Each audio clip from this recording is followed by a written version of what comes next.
আসসালামু আলাইকুম। ভূত অনলি চ্যানেলে সবাইকে স্বাগতম। আশা করি সবাই ভালো আছেন। পৃথিবীর অত্যাশ্চর্য সব অলৌকিক ঘটনা, অভিজ্ঞতা ও বিষয়বস্তু নিয়ে সাজানো আমাদের এই বিশেষ আয়োজন ভূত অনলি। ভূত অনলি চ্যানেলে প্যারানর্মাল সব বিষয় বা ঘটনা নিয়ে আমরা আলোচনা করে থাকি। আপনাদের জীবনে ঘটে যাওয়া বা অন্য কারো কাছ থেকে শোনা ঘটনা আমাদেরকে হোয়াটসঅ্যাপে মেসেজ করে পাঠাতে পারেন। আমাদের হোয়াটসঅ্যাপ নাম্বার হচ্ছে 01676943464। আমাদের হোয়াটসঅ্যাপ নাম্বারটি এই ভিডিওর ডেসক্রিপশনে পেয়ে যাবেন। আমাদের চ্যানেলটিকে সাবস্ক্রাইব করুন আর নতুন নতুন ভিডিও পেতে বেল আইকনটি প্রেস করুন।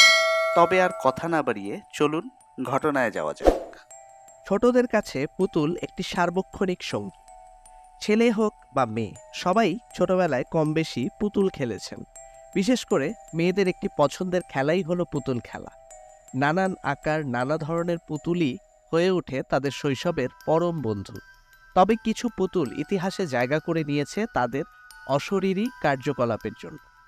এরকম কিছু ভয়াবহ অতিপ্রাকৃত পুতুল নিয়ে সাজানো হয়েছে আমাদের আজকের ভূত অনলি চ্যানেলের আয়োজন। চলুন জেনে আসা যাক পৃথিবীর সবচেয়ে ভৌতিক কয়েকটি পুতুলের আদ্যপান্ত। আমাদের লিস্টে প্রথম যেই পুতুলটি আছে সেটার নাম হচ্ছে রবার্ট। 1900 সালে আমেরিকার ইটন স্ট্রিট এলাকায় থাকত অটো পরিবার। অটো পরিবারের সবচেয়ে ছোট সদস্য ছিল ইউজিন রবার্ট অটো। ইউজিনকে ভালোবেসে সবাই জিন বলে ডাকত। তাদের বাড়ির এক চাকর ইউজিনকে নিজের হাতে তৈরি করা একটি পুতুল উপহার দেন। পুতুলটি জিনের এতই পছন্দ হয়েছিল যে সে নিজের নামেই পুতুলটির নাম রেখেছিল। জিন সেই পুতুলের নাম দিয়েছিল রবার্ট। জিনের সর্বক্ষণিক ও সঙ্গী ছিল সেই পুতুলটি। পুতুলটির চেহারা এক নজরে দেখে অদ্ভুত লাগলেও তার প্রতি জিনের ভালোবাসা দেখে বাড়ির কেউ এই বিষয়ে কিছু বলেননি। তবে হঠাৎ এক রাতে অটো পরিবারের জীবনে নেমে এলো গভীর অন্ধকার। ইউজিনের বয়স যখন 10 বছর, তখন গভীর রাতে হঠাৎ ঘুম ভেঙে যায় ইউজিনের। ঘুম ভাঙতেই সে দেখে রবার্ট তার বিছানার উপর বসে ইউজিনের দিকে একদৃষ্টে তাকিয়ে আছে। এই দৃশ্য দেখে জিন আঁতকে ওঠে। সে বলে, আমার স্পষ্ট মনে আছে ঘুমানোর আগে রবার্টকে বিছানায় নয় বরং অন্য জায়গায় রেখেছিলাম আমি। তাহলে সে বিছানায় এলো কি করে? ভয়ে চিৎকার করে ওঠে ছোট্ট জিন। চিৎকার করার পরই ঘরের ভেতর শুরু হয় তুলকালাম কাণ্ড। ঘরের আসবাবপত্রগুলো নিচ থেকেই এদিক থেকে ওদিকে সরে যেতে থাকে। ঘরের দরজাও যায় বন্ধ হয়ে। সময় যত এগোতে থাকে তার বাড়িতে অন্য ব্যক্তির উপস্থিতি টের পেতে থাকেন সবাই। পাড়া প্রতিবেশীরাও জানিয়েছিলেন তারা নাকি মাঝে মধ্যেই দেখতে পেতেন বাড়ির উপরের তলার ঘরের জানালা থেকে রাস্তার দিকে অদ্ভুত দৃষ্টিতে তাকিয়ে রয়েছে রবার্ট। তালিকার দ্বিতীয় পুতুলটির নাম হচ্ছে ম্যান্ডি। ম্যান্ডি নামের একটি চীনামাটির পুতুল পৃথিবীর সবচাইতে ভয়ঙ্কর পুতুলগুলোর মধ্যে একটি। ধারণা করা হয় 1910 থেকে 1920 সালের মধ্যে জার্মানি কিংবা ইংল্যান্ডে তৈরি করা হয়েছিল ম্যান্ডি নামের এই পুতুলটি।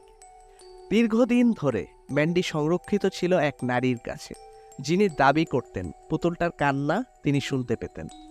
বাড়ির বেসমেন্টে থাকতো পুতুলটা, সেখান থেকেই আসতো কান্নার শব্দ। পরবর্তী সময়ে ম্যান্ডিকে ব্রিটিশ কলম্বিয়ার কুইনেল মিউজিয়ামে দান করে দেন সেই নারী। কিন্তু মিউজিয়ামেও নানা রকম ঘটনা ঘটতে থাকে ম্যান্ডিকে ঘিরে। নিয়মিতভাবে হারাতে শুরু করে অনেকের খাবার, অন্যান্য জিনিসপত্র। কোথা থেকে যেন ভেসে আসে পায়ের আওয়াজ। মিউজিয়ামের কর্মচারীরা দাবি করেন অন্য পুতুলদের খোঁজ খবরও নিত ম্যান্ডি। মিউজিয়ামের বিভিন্ন পুতুলের কাচের ঘরে নক করতে অনেকেই দেখেছে ম্যান্ডি। অনেকে বলেন পাশ দিয়ে যাওয়ার সময় ম্যান্ডির চোখটা যেন জ্বলে ওঠে এবং জীবন্ত হয়ে ওঠে। পেগি। জেন হ্যারিস একজন অতিপ্রাকৃত বিষয়ে তদন্তকারী। পেগি নামের এই ভৌতিক পুতুলটার ছবি এবং ভিডিও ধারণ করে তা ইন্টারনেটে ছেড়ে দেন। সবচেয়ে অদ্ভুত ব্যাপার হচ্ছে এই পুতুলটি অন্যান্য অভিশপ্ত পুতুলের মতো নয়।